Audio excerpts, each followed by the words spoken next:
स्वागत है। आप देख रहे हैं कहानी कुर्सी की में इस वक्त की सबसे बड़ी खबर से शुरुआत करते हैं। हरियाणा के अगले मुख्यमंत्री होंगे नायब सिंह सैनी और इनको विधायक दल का नेता चुन लिया गया है। इस वक्त की खबर यही आ रही है हरियाणा से पंचकुला में, जहां पर बैठक चल रही थी बीजेपी के सभी विधायकों की, उसमें उनको नेता चुन लिया गया है। मतलब अब नायब सिंह सैनी अगले मुख्यमंत्री होंगे। बस अब ये जो चिट्ठी है उनके विधायक दल का नेता चुने जाने की, ये गवर्नर साहब को दी जाएगी और कल शपथ ग्रहण समारोह होगा। तो नायब सिंह सैनी दूसरी बार मुख्यमंत्री चुने जाएंगे। मनोहर लाल खट्टर को, जिन्होंने 9 साल सरकार चलाई, उनको हटा करके नायब सिंह सैनी को मुख्यमंत्री बनाया गया था। अमित शाह पर्यवेक्षक के तौर पर बैठे थे आज विधायक दल की बैठक में। इसका ये विजय है, ये भारतीय जनता पार्टी की नीतियों का विजय है और प्रधानमंत्री जी की गरीबों के लिए जो संवेदना है, इससे उपजी हुई निपजी हुई नीतियों का ये विजय। और देश भर के राजनीतिक परिदृश्य में देखिए तो भारतीय जनता पार्टी के अलावे किसी भी पार्टी का कई सालों से एक प्रकार से 80 के दशक के बाद लगातार तीसरी बार मुख्यमंत्री चुनकर नहीं आता है। अगर आता है तो वो भारतीय जनता पार्टी का ही आता है।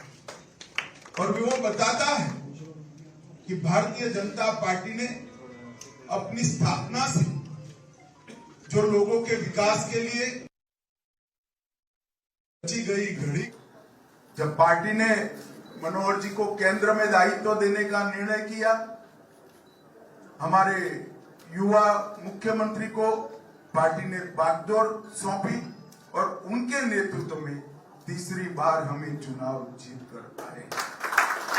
ये चुनाव देश भर के राजनीति के पंडितों के लिए आश्चर्य पैदा करने वाला चुनाव। सबने दिल्ली में एक आकलन लगा दिया था कि इस बार भाजपा की सरकार नहीं बनी है, परंतु हरियाणा की जनता का मैंडेट भाजपा के पक्ष में आया। दिल्ली के राजनीतिक पंडितों के मन में जरूर आश्चर्य है, मगर मेरे मन में जरा भी आश्चर्य है। जिस तरह से 10 साल तक यहां भाजपा की सरकार चली और मनोहर जी ने इसका नेतृत्व किया, हरियाणा में पहली बार एक कल्पना बनी कि खर्ची और पर्ची के बगैर नौकरी नहीं। यहाँ के कई सारे दिग्गज नेता मुख्यमंत्री तक नौकरियों के भ्रष्टाचार के कारण जेल में गए। एक बैकग्राउंड में से भारतीय जनता पार्टी ने एक नई कार्य संस्कृति का विकास किया कि खर्ची और पर्ची के बगैर, मतलब करप्शन के बगैर और सिफारिश के बगैर डाकिया आपको अपॉइंटमेंट लेटर दे जाता है। और इसने हरियाणा की ठेठ नीचे रहती हुई गरीब जनता के मन में एक विश्वास पैदा हुआ। हरियाणा में सालों से एक परंपरा थी, जो मुख्यमंत्री बनता था वो अपने जिले का बन जाता था, दूसरा मुख्यमंत्री बनता था वो अपने जिले का विकास करता था, समग्र हरियाणा विकास के लिए तरसता रहता। मनोहर जी के मुख्यमंत्री बनने के बाद समग्र हरियाणा के विकास की नींव पड़ी और समग्र हरियाणा के विकास, मैं तो आश्चर्यचकित हूं जब इस चुनाव के पहले धर्मेंद्र जी के साथ मैं यहाँ पर आया, थोड़ा क्या क्या हुआ है। मैं आज सार्वजनिक रूप से कहना चाहता हूँ, कोई गांव ऐसा नहीं है जिस गांव में 8 करोड़ से कम विकास का खर्चा हुआ। मैं बड़ी योजनाओं की बात नहीं कर रहा, गांव के विकास के लिए कम से कम अगर कोई गांव में खर्चा हुआ है तो 8 करोड़। वही बताता है कि मनोहर लाल के नेतृत्व में भारतीय जनता पार्टी ने समग्र हरियाणा का विकास। पहले जातियों के आधार पर भी सरकार चली। भारतीय जनता पार्टी की कार्य संस्कृति जाति के आधार पर विकास की संकल्पना को खारिज। हम सर्वसमावेशी विकास में विश्वास है और हरियाणा में भी पहली बार मनोहर लाल जी ने और हमारे नायब सिंह ने 36 बिरादरियों के विकास की सरकार चलाई और हर बिरादरी के विकास। ये 3 कारण थे जिसने हरियाणा में फिर से तीसरी बार भारतीय जनता पार्टी की सरकार बनाई। आज मैं बहुत हर्ष के साथ फिर से एक बार नायब सिंह जी को आप सबने नेता चुना है। पहले ही मोदी जी को देश की जनता नेता चुन चुकी है और आज हरियाणा में भी फिर से एक बार सरकार का गठन का रास्ता साफ हो गया है। तो तीसरी टर्म के लिए लगातार 15 साल के लिए यहाँ डबल इंजन की सरकार आएगी जो हरियाणा का हरियाणा ने इस 10 साल में मनोहर लाल जी के नेतृत्व में कई सारे विकास के काम, मैं पूरी गाथा तो नहीं बता सकता मगर मैं कुछ चीजें जरूर बता। एक भ्रांति फैलाई गई कि किसानों को अन्याय होता है। मैं आज विपक्ष को इस मंच से कहना चाहता हूं, पूरे देश भर में 24 की 24 फसल खरीदने वाला कोई अगर एक राज्य है तो मेरी भारतीय जनता पार्टी के शासित हरियाणा है। जो एमएसपी की बात करते हैं उनको मैं बताना चाहता हूं, एमएसपी पर सबसे ज्यादा अगर खरीदी किसने करी है तो नरेंद्र मोदी जी ने करी है कांग्रेस के शासन में। और हुड्डा साहब को भी मैं बताने जा रहा हूं, आप थे तब ना भावांतर था ना एमएसपी पर खरीदी थी। ये हमारी सरकार ने, भारतीय जनता पार्टी की सरकार। और आज मैं फिर से एक मेरा वादा दोहराना चाहता हूं, अग्निवीरों को भड़काने में विपक्ष ने कोई कमी नहीं। अग्निवीर युवाओं को अन्याय करने वाली योजना नहीं है, सेना को युवा बनाने वाली योजना है, सेना को मजबूत बनाने वाली योजना है। और ये भारतीय जनता पार्टी का वादा है कि अग्निवीर का वापिस आया हुआ एक एक जवान वो भारत सरकार और हरियाणा सरकार में पेंशन वाली नौकरी प्राप्त करेगा। हरियाणा ने इस देश के सेना में हर 10वां जवान हरियाणा से, और हरियाणा ने इस देश के अन्न के भंडार में हमारी सरकार की प्रायोरिटी युवाओं की रोजगारी और हमारे किसानों की खुशहाली, ये हमने हमारे घोषणा पत्र में रखा है। मुझे विश्वास है नायब सिंह की सरकार इसी तरह से काम करेगी जिस तरह से हमने 9.5 साल भ्रष्टाचार विहीन, लोकाभिमुख और गरीब कल्याण करने वाली सरकार को आगे बढ़ाया है। ये सरकार 36 बिरादरियों की होगी, इसका भी मुझे पूरा विश्वास है। और ये सरकार हरियाणा के हर गांव का विकास करेगी, उसका भी मुझे विश्वास है। मोदी जी ने करीब करीब हरियाणा के विकास के लिए 10 साल में 1,43,000 करोड़ रुपया और 1,26,000 करोड़ रुपए के विकास के प्रोजेक्ट, एक प्रकार से आप देख लीजिए तो 2,75,000 करोड़ रुपया इतने छोटे से 10 साल में दिया है। तो कांग्रेस के 10 साल मिला ले तो सिर्फ 41,000 रुपया, 41,000 करोड़ के सामने 2,75,000 करोड़ रुपया मोदी जी ने दिया है। और मोदी जी ने इस चुनाव में भरोसा दिया है। अमित शाह जी बोल रहे थे नायब सिंह सैनी साहब को आज आज विधायक दल का नेता चुन लिया गया है। कल वो मुख्यमंत्री पद की शपथ लेंगे दूसरी बार, जिसमें प्रधानमंत्री नरेंद्र मोदी भी शरीक होंगे और कई एनडीए शासित राज्यों के मुख्यमंत्री भी, केंद्रीय मंत्री भी वो कल के शपथ ग्रहण समारोह में शामिल हो सकते हैं। लेकिन आज जिस बात की सबसे ज्यादा चर्चा थी वो ये कि नायब सिंह सैनी साहब को मुख्यमंत्री अगला होना है, ये तो तय ही था, लेकिन अमित शाह जी को पर्यवेक्षक के तौर पर वहां क्यों जाना पड़ा, इसकी चर्चा चल रही थी। ये चर्चाएं थी क्या पार्टी के अंदर कुछ खटपट है, क्या पार्टी के अंदर और ऐसे दावेदार हैं मुख्यमंत्री पद के जिनको शांत करने के लिए, जिनको समझाने के लिए सीनियर लोगों को वहां भेजने की जरूरत है। तो इसमें एक ही नाम सामने आता है, वो अनिल विज साहब का, जो सीनियर मोस्ट विधायक हैं भी और खुलकर अपनी दावेदारी पेश भी कर रहे थे। इस पर हम बात करें। हर्षवर्धन त्रिपाठी जी, विजय त्रिवेदी जी, अवधेश कुमार जी, समीर चौगांवकर साहब, सारे मेहमान हमारे साथ हैं। समीर जी, क्यों जाना पड़ा अमित शाह जी को? देखिए, जो आपने कहा कि नायब सिंह सैनी का तो लगभग तय था कि वो मुख्यमंत्री बनेंगे, उन्हीं के चेहरे पर चुनाव लड़ा गया था और तय था कि भारतीय जनता पार्टी की सरकार आएगी तो नायब सिंह सैनी हरियाणा के फिर से मुख्यमंत्री बनेंगे। सबसे आश्चर्यजनक ये रहा कि गृह मंत्री अमित शाह को पर्यवेक्षक बनाया गया, उनके साथ मध्य प्रदेश के मुख्यमंत्री मोहन यादव भी बनाए गए। मुख्यमंत्री तो कई राज्यों के पर्यवेक्षक बनते रहे हैं, दूसरे पार्टी के नेता भी बनते रहे। अमित शाह जब राष्ट्रीय अध्यक्ष थे, उसके बाद जब अमित शाह राष्ट्रीय अध्यक्ष से जब हटे, उसके बाद से एक उत्तर प्रदेश का चुनाव ऐसा रहा था 2022 में, जब अमित शाह पर्यवेक्षक बन के गए थे। और उत्तर प्रदेश चूंकि प्रधानमंत्री नरेंद्र मोदी और अमित शाह खुद कंट्रोल करते रहे, तो उस समय अमित शाह गए तो किसी को बहुत आश्चर्य नहीं हुआ कि उन्हीं की देखरेख में पूरा चुनाव हुआ था। लेकिन हरियाणा जैसा छोटा राज्य, जहां ऐसा कोई बड़ा बेनिता गठबंधन की सरकार बनाना है, कोई बहुत बड़ा बवंडर होने वाला है, पार्टी अनुशासित तय था कि जिसे चुनेंगे उसे मुख्यमंत्री बन जाएगा, वहां पर अमित शाह गए। तो मुझे लग रहा है इसके 2-3 कारण रहे होंगे। एक कारण यह रहा होगा कि जिस तरीके से राव इंद्रजीत सिंह दबाव बना रहे थे, कहा जा रहा था कि 9 विधायकों के साथ उन्होंने बैठक की है, वो अपने लिए मुख्यमंत्री पद का दावा कर रहे हैं, अपनी बेटी को उप मुख्यमंत्री बनाने के लिए वो कोशिश कर रहे हैं। जिस तरीके से अनिल विज का चुनाव के पहले बयान आ रहा था कि मैं सबसे सीनियर हूं, मैं मुख्यमंत्री के इसमें दावा पेश करता हूं, तो उस सब स्थितियों में कि ऐसा ना हो कभी विधायक दल की बैठक में कोई अप्रिय स्थिति हो, क्योंकि पिछली बार जब नायब सिंह सैनी का नाम आया था, अनिल विज बैठक से चले गए थे उस समय, तो उस समय बड़ा किरकिरी हुई थी पार्टी की।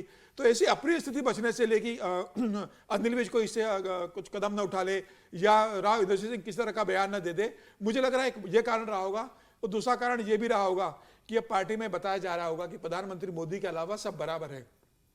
अमित शाह आज तक किसी पर्यवेक्षक बनकर नहीं गए। राजनाथ सिंह को आपने देखा था कि जब भजन लाल को मुख्यमंत्री बनाया तो राजनाथ सिंह पर्यवेक्षक बनकर गए थे। तो अभी बताया जा रहा है कि भाई राजनाथ सिंह भी पर्यवेक्षक बनकर जाते हैं, तो अमित शाह भी पर्यवेक्षक बनकर जाते हैं। सिर्फ मोदी के अलावा पार्टी में सबको जिम्मेदारी जो देती है वो निभानी पड़ती है। तो मुझे लग रहा है कि ये भी कारण रहा होगा, ये जिसके कारण अमित शाह वहां पर गए। और फिर अमित शाह जी ने आज वहां पर जो अभी ये पता नहीं चला कि प्रस्तावक कौन था, किसने नाम रखा आगे, क्योंकि ये मुझे लग रहा है सबसे सीनियर आदमी से करवाते हैं। अनिल विज अनिल विज प्रस्तावक है उसके, और दूसरी बड़ी बात यह है कि आज देखिए अनिल विज प्रस्तावक है उसके, अनिल विज प्रस्तावक है। मार्गदर्शन किया कि तीसरी बार हरियाणा में बड़े मैंडेट के साथ हरियाणा के लोगों ने आदरणीय मोदी जी की नीतियों के ऊपर मोहर लगाई है। इसके लिए भी मैं आदरणीय धर्मेंद्र प्रधान जी का दिल से बहुत बहुत धन्यवाद करता हूँ। आदरणीय हमारे विप्लव देव जी और हमारे सतीश पूनिया जी और हमारे सुरेंद्र नागर जी, उनका बहुत बहुत मैं स्वागत करता हूं। और हमारे बीच में अभी हमारे जो इस विधायक दल की चुनाव प्रक्रिया के नाते हमारे बीच में आए हैं, मध्य प्रदेश के हमारे बहुत ही लोकप्रिय मुख्यमंत्री आदरणीय मोहन यादव जी, उन्होंने जो हम सब का मार्गदर्शन किया है, मैं हरियाणा की जनता से की तरफ से इनका भी बहुत बहुत स्वागत और धन्यवाद करता हूँ। मैं धन्यवाद करता हूँ आदरणीय मनोहर लाल जी का, मैं धन्यवाद करता हूँ आदरणीय राव इंद्रजीत सिंह जी का और आदरणीय कृष्ण पाल जी जो हमारे केंद्रीय मंत्री हैं, तमाम हमारे सांसदगण हरियाणा के, उन सब का भी दिल से धन्यवाद करता हूँ कि जो दिन रात कड़ी मेहनत करके और हमारी डबल इंजन की सरकार नीतियों को जन जन तक पहुंचाने का काम किया है। और इतना बड़ा विश्वास जो हरियाणा की जनता ने आज तीसरी बार कंटिन्यूटी के अंदर ये भारतीय जनता पार्टी के ऊपर किया है, ये विश्वास ये नरेंद्र मोदी जी की नीतियों का विश्वास है, ये नरेंद्र मोदी जी की ही गारंटी है जिसके ऊपर आज हरियाणा ने विश्वास किया है। और ये प्रण हरियाणा के लोगों ने लिया है कि हम मोदी जी के उस संकल्प को 2047 तक जो विकसित राष्ट्र बनाने का संकल्प आदरणीय मोदी जी ने लिया है, उसको आगे बढ़ाने का हम कार्य करेंगे। आप सबको मैं बहुत बहुत बधाई देता हूं।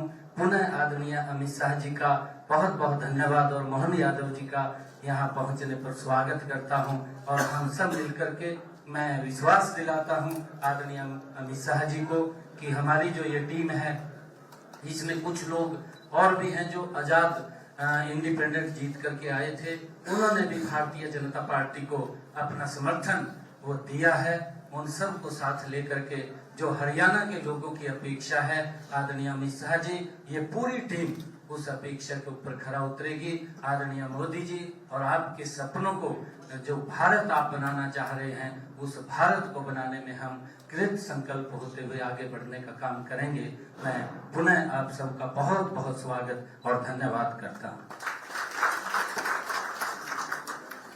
भावी मुख्यमंत्री नायब सिंह सैनी बोल रहे थे इस वक्त, और अब खबर आ गई है कि अनिल विज साहब से ही जो है प्रस्ताव दिलवाया गया है कि वो नाम दें विधायक दल के नेता के तौर पर।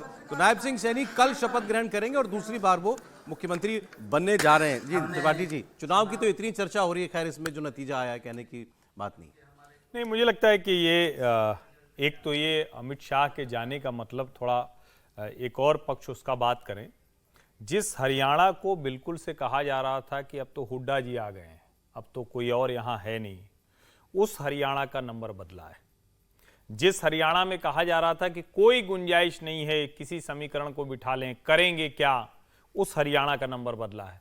और वहां जब अमित शाह जाते हैं पर्यवेक्षक के तौर पर, तो जिसको हम संदेश देना कहते हैं ना, वो विपक्षी खेमे को एक बड़ा संदेश होता है। ये इसका एक पक्ष भी। दूसरा पक्ष ये निश्चित तौर पर है कि जिस तरह से अनिल विज, जिस तरह से राव इंद्रजीत, जिस तरह से कुछ और लोग तैयार हो गए थे कि भाई हम भी मुख्यमंत्री बन सकते हैं, तो वहां शायद अमित शाह का रहना एक आवश्यकता थी। और अब चूंकि अनिल विज और कृष्ण बेदी दोनों ने नाम रखा है, मुझे लगता है कि अनिल विज ने अब विधानसभा अध्यक्ष के लिए सारी योग्यताएं पूर्ण कर ली हैं, सबसे ज्यादा बार चुने गए विधायक हैं।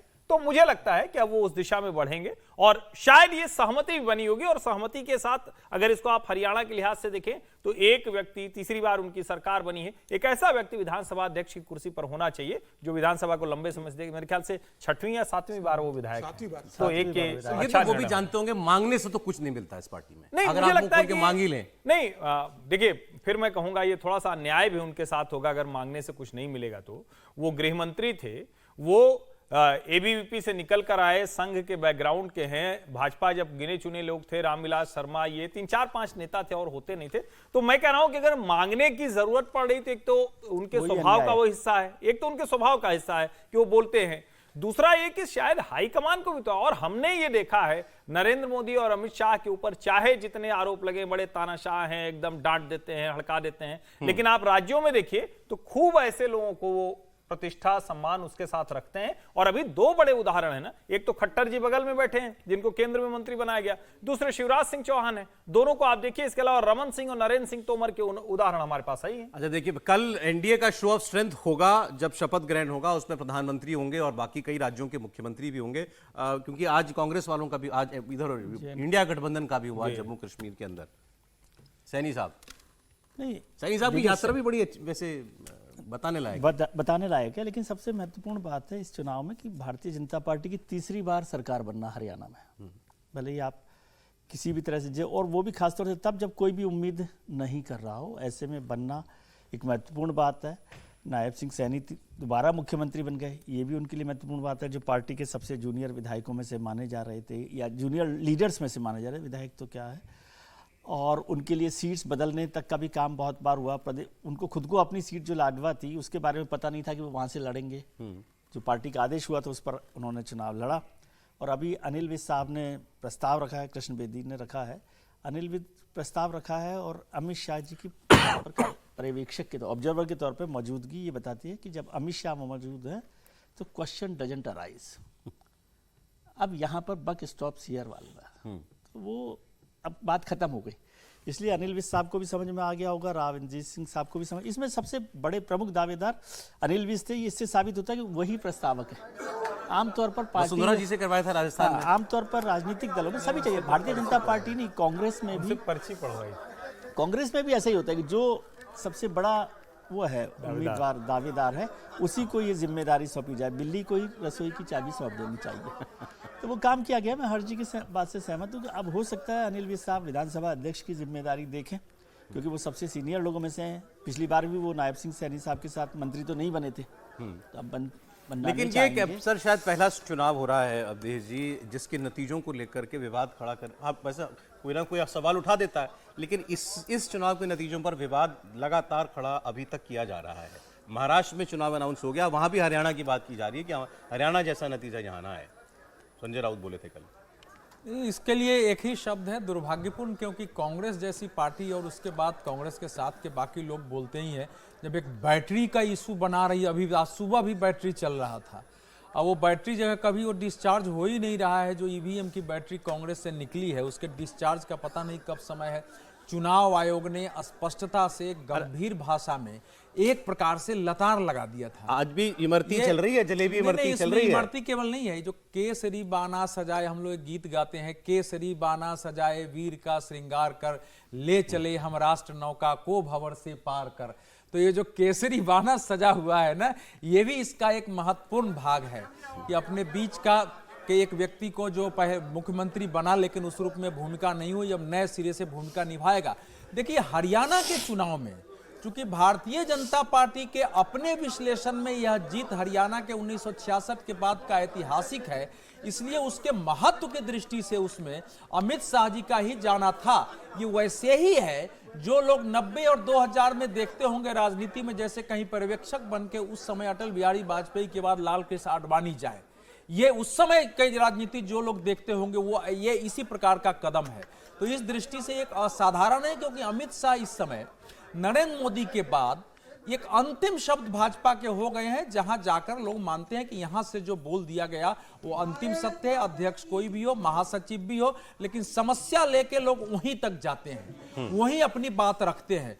तो मुझे लगता है केवल समस्या की दृष्टि से समझाने के लिए तो चंडीगढ़ आने की उनको आवश्यकता थी नहीं, वो दिल्ली में भी तो हो सकता था बैठ के, वो सब हुआ ही होगा। एक मैसेज आगे के लिए भी। एक में नहीं, आगे के लिए ही नहीं, ये भविष्य की दृष्टि से जो अब जो नेतृत्व चयन हो रहा है, एक संदेश भी देश में जा रहा है कि भारतीय जनता पार्टी में सेकंड नंबर का व्यक्ति जो कोई भी बोल सकता है वो कौन है, वो जाने से, इसलिए उन्होंने भाषण भी दिया है। धीरे धीरे एक, अभी तो शायद ये जल्दीबाजी होगी, लेकिन अभी तक माहौल ये बन रहा है कि शायद भारतीय जनता पार्टी के रूप में पद रहे न रहे, एक मन सेकेंड मैन की भूमिका जो कल फर्स्ट मैन भी हो सकता है, वो भूमिका इनकी रही है। तो वो केवल इतना ही छोटा नहीं होगा, तो इसके बहुत सारे मायने हैं इस समय यहाँ। राइट।